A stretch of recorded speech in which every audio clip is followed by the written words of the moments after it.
Jean-Luc Delarue, son père cinglant sur son mariage avec Anissa. J'aurais dû réagir et le stopper. 12 ans après le décès de Jean-Luc Delarue, son père, Jean-Claude, s'est confié dans une longue interview parue dans France Dimanche ce vendredi 23 août. Il y a notamment étrillé le mariage de son fils avec Anissa, peu avant sa mort. On ne fait jamais le deuil de son enfant. Il y a maintenant 12 ans, le 23 août 2012, Jean-Luc Delarue perdait son combat contre son cancer de l'estomac et du péritoine.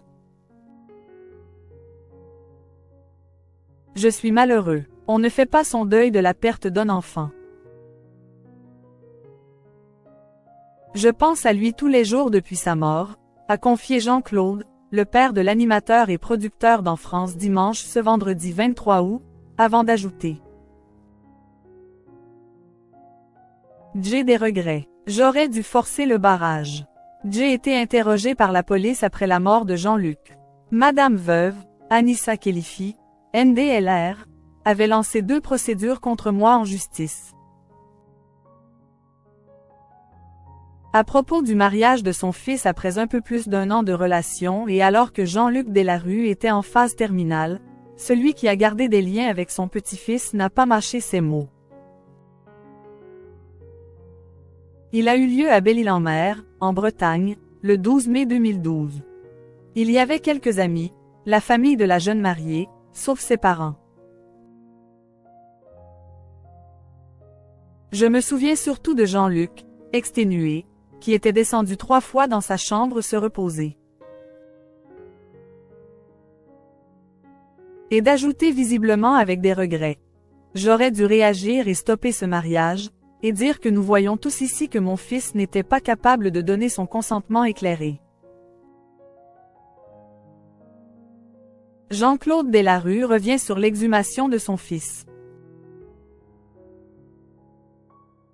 À 84 ans, Jean-Claude Delarue est aussi revenu sur la polémique liée à la tombe de Jean-Luc Delarue.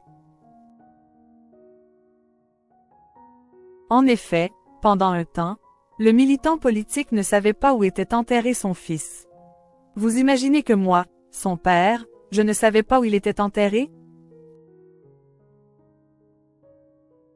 Sa tombe a finalement été trouvée grâce à des amis qui ont enquêté, a-t-il expliqué au magazine, ajoutant que Jean-Luc Delarue reposait désormais au cimetière parisien de Thiais, dans le Val-de-Marne, dans le carré où sont regroupées les familles musulmanes. Mais plus que la polémique sur la tombe, Jean-Claude Delarue, qui pense toujours que l'épouse de son fils répondait aux textos qu'il envoyait à Jean-Luc, a révélé son désarroi face à la fin de vie de l'animateur. Ce qui est vraiment dramatique dans cette histoire, c'est que mon fils ait pu croire que je l'avais abandonné aux portes de la mort. Le pauvre s'est dit. Que fait mon père? Pourquoi il ne me parle pas? 12 ans après le décès de Jean-Luc Delarue, la plaie n'est pas refermée pour son père, et elle ne le sera sans doute jamais.